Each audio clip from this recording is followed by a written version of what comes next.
ஐயோ இந்த கல்யாணி தான்ப்பா ரோகிணி, ரெண்டும் ஒரே ஆள் தான். நான் தான் வந்து இந்த கிறிஷோட பெரியப்பா அப்படின்னு வந்து இப்போ புதுசாக வந்திருக்க ஒரு ஆள் வந்து சொல்கிறதுக்கான சூப்பரான சம்பவம் நடக்கிறதுக்கான ப்ரெடிக்ஷன் இப்போ முத்துவுக்கு உண்மையும் வந்து தெரிய வருது. ப்ளஸ் வந்து பார்த்திங்கன்னா வந்து ரோகிணியுடைய இத்தனை நாள் பொய்யும் வசமாக சிக்குகிறார் ரோகிணி அப்படின்னு சொல்லி திருப்பி திருப்பி பேசிகிட்டு இருந்ததுக்கு நிஜமாவே வசமாக சிக்கிறாங்க அப்படிங்கிறதுக்கான தருணம் தான் அது. ஸோ அதுக்கான அந்த கற்பனையில் வந்து பார்த்திங்க அப்படின்னா வந்து இப்போ எடுத்த உடனே இப்போ அந்த முத்துவை எப்படியாச்சும் டிரைவர் வேலைக்கு அனுப்பக்கூடாதுன்னு ரோகிணி முடிவு பண்ணி ரோகிணி என்ன பண்ணுறாங்க அப்படின்னா பிளான் எல்லாம் போட்டு ரெசார்ட்டுக்கு போயாச்சு. அங்கேருந்து அவங்க அம்மாவுக்கு கால் பண்ணி அவங்க எங்கே இருக்காங்கன்னு விசாரிமா, உடனே கால் பண்ணுமா அப்படின்னு சொன்ன உடனே அவங்க அம்மா மகேஸ்வரி, இந்த பக்கம் வித்யா எல்லாருமே வந்து அப்படியே அடிமை மாதிரி தான் செயல்படுவாங்க. அந்த மாதிரி சொன்னதுக்கப்புறமா உடனே அவங்களும் கால் பண்ணுறாங்க. கால் பண்ணி பேசிகிட்டே இருக்காங்க. எங்கே இருக்கீங்க என்ன அப்படின்னு கேட்டால் ஹோட்டலுக்கு வந்திருக்கோம்மா, நாங்கள் ஹோட்டலில் தான் இருக்கோம். அதான் கல்யாணிகிட்ட பேசலாம்னு நினச்சோம், கல்யாணி தான் எங்கள்கிட்ட பேச மாட்டேன்ட்டா. அவள் கோபம் எங்களுக்கு புரியுது, நாங்களும் நடந்துக்கிட்டது ரொம்ப மோசமாக தானே நடந்துக்கிட்டோம். இதுக்கப்புறமாச்சும் வந்து அவள் கோபம் தணிஞ்சு எங்கள்கிட்ட பேசுவான்னு நம்புகிறோம் அப்படின்னு வந்து அவங்க பேசிக்கிட்டு இருக்க.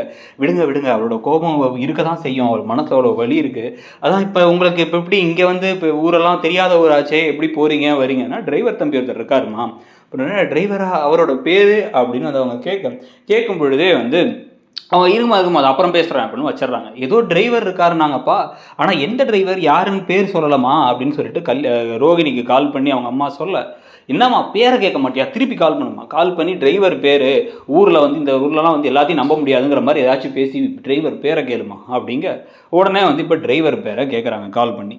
ஸோ கால் பண்ணி டிரைவர் பேரை கேட்கும் பொழுது வந்து பார்த்திங்க அப்படின்னா இதில் வேறு வந்து அவங்க முதல்ல வந்து இல்லை இந்த டிரைவர் யார் என்ன எதுன்னு என்ன தெரிஞ்சு வச்சுக்கலாம்ல, நீங்கள் ஊர்லேருந்து வந்திருக்கீங்க, ஏதோ பிரச்சனைனா கூட இருக்கும்ல அப்படின்னு சொன்ன உடனே டிரைவர் பேர் வந்து முத்துமா, ரொம்ப பேருக்கு ஏற்ற மாதிரி முத்தான தம்பி அப்படின்னு உடனே ஷாக் ஆயிடுறாங்க. ஷாக் ஆன உடனே அவங்க கடன்னு கால் பண்ணி அடுத்து என்ன பண்ண போகிறீங்க அப்படின்னா, அதான் அன்றைக்கி கிறிஷ் இந்த ஸ்கூலில் படிக்கிறாருன்னு சொன்னீங்கல்ல, கிறிஷோட ஸ்கூலுக்கு போகிறோம், கிறிஷோட ஸ்கூலுக்கு போய் கிறிஷை பார்த்தாச்சும் ஏதாவது கொடுத்து வந்துடலாம், ஏன்னா கல்யாணி தான் எங்களை வந்து பார்க்க விடலை, பார்க்கக்கூடாதுன்னு சொல்லிட்டா, அதனால தான் அப்படின்னு சொன்ன உடனே அதிர்ச்சி ஆகிட்டாங்க இப்போ ரோகிணியுடைய அம்மா.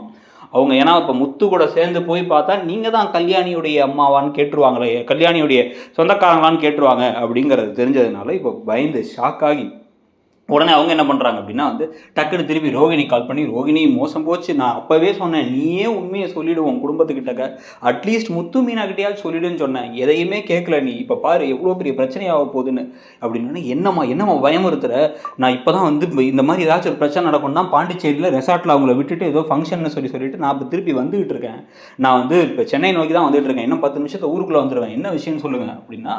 இல்லைம்மா அவனு வந்து நேராக ஸ்கூலுக்கு போகிறாங்களாம் அப்படின்னா. எந்த ஸ்கூலுக்கு? கிறிஷ் படிக்கிற ஸ்கூலுக்கு அவங்க ஏன் போகிறாங்க, அந்த ஸ்கூல் எப்படி அவங்களுக்கு தெரியும் அப்படின்னா. நான் தான் சொன்னேன், அங்கே தான் அவன் படிக்கிறான், நல்லா படிக்கிறான் அப்படின்னு சொன்னேன், என்ன இருந்தாலும் அவங்க பெரியப்பா பெரியம்மா இல்லை அப்படின்னா. இன்னும் பெரியப்பா பெரியம்மா இத்தனை நாளும் அவன் பிறந்த போது அவன் வயிற்று இருக்கும் போதே என்னை துரத்தி விட்டாங்க, அவங்கள்ட்ட போய் இதேமா சொன்னேன், இப்போ யார் கூட இருக்கா அப்படின்னா. கூட இருக்கிறது முத்து தான், நான் வந்து வேற யாராச்சும் இருக்கும்னு நினச்சேன் அப்படின்னா. முத்து எப்படி கூட இருக்கான், ஐயோ அப்படின்னு வந்து பார்த்து டக்குன்னு மனோஜுக்கு கால் பண்ணால். மனோஜ் வந்து ரோஹிணி கிட்ட நான் தான் இன்னைக்கு லீவ் போட்டேனே, இன்னைக்கு இப்போ போகாமல் இருந்து அப்பா கூட நான் இருக்கிறதுனால அவங்க கால் பண்ணி ஏதோ அவசரம்னு சொன்னாங்கன்னு முத்து போயிட்டான் அப்படின்னா. அட பாவி, நீ வேலைக்கு போயிடுவேன் அப்படின்னு நினச்சதுனால நான் அப்படி பண்ணேன், வேற யார் இருக்கானா ரவியும் கூட இருக்காருன்னு அதிர்ச்சியாகி கிறிஷ் அவங்க பார்க்கக்கூடாதுன்னு சொல்லிட்டு பறக்க அடிச்சு இவங்க வேகமாக காரை எடுத்துகிட்டு இப்போ வந்து கொஞ்சம் சீக்கிரம் போங்கன்னு டிரைவர்கிட்ட சொல்லி, அதுவும் மகேஸ்வரோட டிரைவர் இவங்க அதிகாரம் பண்ணி போக சொல்ல அவங்களும் வேகமாக போய் அந்த ஸ்கூலுக்கு போகிறாங்க. ஸ்கூலுக்கு போனதுக்கப்புறமா ஸ்கூலில் வந்து எப்படியாச்சும் கிறிஷை டக்குன்னு வந்து கூட்டிகிட்டு மகேஸ்வரி வீட்டுக்காக கூப்பிட்டு வந்துடலாம் அப்படின்னு கிளம்பி அங்கே போக, அங்கே உள்ளார போயிட்டு வந்து அந்த உள்ளார நுழையும் போதே செக்யூரிட்டி ஆஃபீஸில் நிறுத்தி, யாருமா நீங்கள் யார், நீங்கள் கார்டியனா, நீங்கள் அதை அப்படியா, உங்கள் பேர் சொல்லுங்கள், அவங்க பேர் சொல்லுங்கள் அப்படின்னு எல்லாத்தையும் கேட்டுட்டு இருக்கும் போதே உள்ளார அங்கே ரோகிணி பார்த்தா அங்கே நடந்து முத்துவும் அந்த சொந்தக்காரங்க பெரியப்பாவும் பெரியம்மாவும் நடந்து போகிறது தெரியுது. ஐயோ போச்சு அப்படின்னு சொல்லிட்டு இவங்க யோசிச்சுக்கிட்டு இருக்கும் பொழுதே இந்த பக்கம் வந்து பார்த்தீங்க அப்படின்னா வந்து கிறிஷ் கிரவுண்டில் விளாண்டுட்டு இருக்கதை பார்த்துடுறாங்க. ஸோ வந்து வேகமாக கையெழுத்தை போட்டு அந்த விசிட்டர்ஸ் இதில் நோட்டில் குடுன்னு ஓடி போய் அந்த கிறிஷை கட்டி பிடிச்சிட்டு கிறிஷ் உடனே, அம்மா நீ என்னம்மா இங்கே இந்த நாளில் என்ன பார்க்க வந்தியா அப்படின்னு ஒரே சந்தோஷமாக அவன் பேசிகிட்டு இருக்கும் பொழுதே, வா கொஞ்சம் நான் உன்னை கூட்டு போனோம் அப்படின்னா. மாமா அப்படிலாம் நீ பேசாமல் கூட்டு போக முடியாதுமா, போய் பெர்மிஷன் ஸ்லிப் வாங்கிட்டு வாங்க அப்படின்னு வந்து பேசுகிறாங்க. கேட்கும் பொழுதே வந்து பார்த்தீங்கன்னா அங்கேருந்து இறங்கி அந்த ஸ்கூலோட அந்த மேனேஜர் ஒருத்தர் பேசினார்ல முன்னாடி மீனா கிட்டக்க முத்து கிட்டக்க குழந்தை காணானும் போது, ஸோ அந்த மேனேஜரும் இறங்கி வரார்.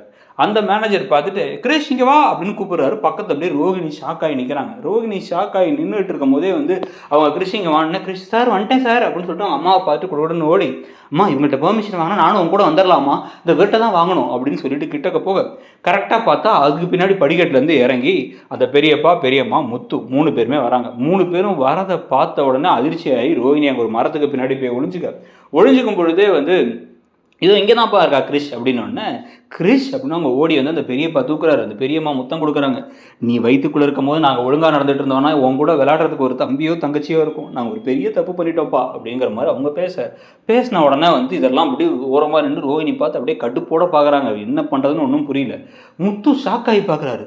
இதுவா உங்கள் தம்பி பையன் அப்படின்னு கேட்க, ஆமாம் இவன் வயிற்றில் இருக்கும் போது தான் வந்து நாங்கள் வீட்டை விட்டு துரத்தி விட்டோம் அவங்க அம்மாவை, அதனால தான் எல்லா பிரச்சனையும் எங்கள் வாழ்க்கையே சபிச்சதாக ஆயிடுச்சு, அது காரணம் அதுதான் அப்படின்னு சொன்ன உடனே இது நல்லா தெரிஞ்ச பையங்க கிரிஷ் அப்படின்னு சொல்லிட்டு கிரிஷோட பாட்டி கூட எனக்கு தெரியும். அப்படியே அவங்களே உங்களுக்கு தெரியுமா அப்படின்னா, ஆமாம்மா நல்லா தெரியும் அப்படிங்கும் போதே வந்து யார் இந்த உங்கள் தம்பி, அப்போ இவங்க அம்மா உங்களுக்கு தெரியுமா அப்படின்னா வந்து அவங்க அம்மா கல்யாணி எனக்கு தெரியும் அப்படின்னு டக்குன்னு வந்து அந்த பெரியம்மா அந்த ஃபோட்டோவை எடுத்து ஃபோட்டோவை காமிச்ச உடனே ஷாக் ஆயிடுறாரு முத்து.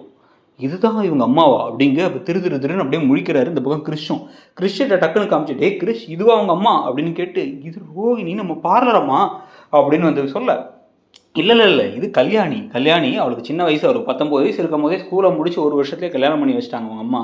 என் தம்பிக்கு ஒரு நோய் இருந்துச்சு, அதை மறைச்சிட்டோம்.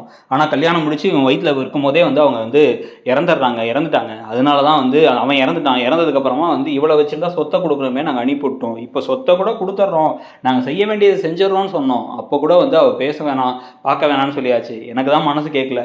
என்ன இருந்தாலும் எங்கள் ரத்தம், எங்கள் குடும்பத்துக்கு இருக்க ஒரே வாரிசு கிரிஷ் மட்டும்தான், எனக்கும் குழந்தை இல்லை, அதனால தான் பார்க்க வந்தோம் அப்படிங்கிற மாதிரி அவங்க சொல்ல இப்போ தான் முத்து ஒன்றா கனெக்ட் பண்ணுறாரு. எல்லா விஷயத்தையும் யோசிச்சு நம்மளை ரவுடின்னு சொன்னது யாராக இருக்கும், இதை பண்ணது யாராக இருக்கும், அதை பண்ணது யாராக இருக்கும், அப்போ எல்லா வேலையும் இந்த பார்லர் அம்மாவோட வேலை தானா அப்படின்னு யோசிக்க, இந்த பக்கம் ரோஹிணி அப்படியே பதறி போய் முடிஞ்சு நம்ம கதை மொத்தமாக முடிஞ்சு. இப்போ இதுலேருந்து எப்படி தப்பிக்க போகிறோம், என்ன பெரிய வில்லத்தனத்தை பண்ண போகிறோம், பேசாமல் காரை வேகமாக ஓட்ட சொல்லி டிரைவரை தள்ளி விட்டு நம்மளே ஓட்டி போய் முத்து ஏற்றிடலாமாங்கிற அளவுக்கு வில்லத்தனமாக யோசிக்க ஆரம்பிக்க, இப்போ முத்து என்ன முடிவெடுக்க போகிறாரு, இதெல்லாம் தெரிஞ்சு புரிஞ்சு வந்து ரோஹிணிகிட்ட வந்து நீ இவ்வளோ பெரிய விஷயம் செஞ்சாலும் நீ எதுக்கு பண்ணன்னு எனக்கு புரியுதுன்னு அவங்க பக்கம் நியாயத்தை புரிஞ்சுட்டு இவங்களுடைய உண்மையை மறைக்க போகிறாங்களாம். ஏற்கனவே பார்லர் வித்த விஷயத்தில் அதே மாதிரி தான் உண்மையை மறைச்சாங்க. அந்த மாதிரி நடக்க போகுதா, இல்லை அப்படின்னா வந்து இதெல்லாம் அவ்வளோ பெரிய மறைக்கிற விஷயம் இல்லை, நீ பண்ணது ஒரு பெரிய நம்பிக்கை துரோகம் அப்படின்ட்டு இந்த விஷயத்தை எல்லாரும் முன்னாடியும் போட்டு உடைக்க போகிறாரா, இல்லை இவர் சொல்கிறதா இருந்தும் மீனா அதை சொல்ல வேணாங்க போகிறாங்களா, இல்லை எப்பவும் போல் இப்போவும் எதுவும் நடக்காமல் ரோஹிணி வசமாக சிக்கப்போகும் தருணம் அதிரடியான திருப்பம் அப்படின்னு வசனம்லாம் போட்டுட்டு கடைசியில் வந்து அவங்க ரோஹிணி ஈஸியாக தப்பிச்சு போகிற மாதிரி தான் விஷயம் நடக்க போதா அப்படிங்கிறத பொறுத்திருந்து பார்க்கணும். ஆனால் எத்தனை தடவை இந்த மாதிரி புலி வருதுன்னு சொல்லுவாங்க, நம்மளுமே பல தடவை சொல்லிட்டோம். ஆனால் அந்தளவுக்கு அத்தனை தடவை நடந்துக்கிட்டு இருக்குது. ஸோ அதை பற்றி நீங்கள் என்ன நினைக்கிறீங்க? ரோஹிணி இந்த தடவையாச்சும் சிக்குவாங்களா மாட்டாங்களா, இல்லை எதுவுமே நடக்காதா? அட்லீஸ்ட் அந்த 275 வீட்டுக்கான 40 லட்ச ரூபா கான்ட்ராக்டாச்சும் கெட்டால் நல்லாயிருக்கும், ரோஹிணி மாதிரி ஆள் கிடைக்காம. அதை பற்றி உங்கள் கருத்து என்னங்கிறத சொல்லிவிட்டு மறக்காமல் இடம்பொருள் சேனலையும் சப்ஸ்கிரைப் பண்ணிக்கோங்க. தேங்க்யூ.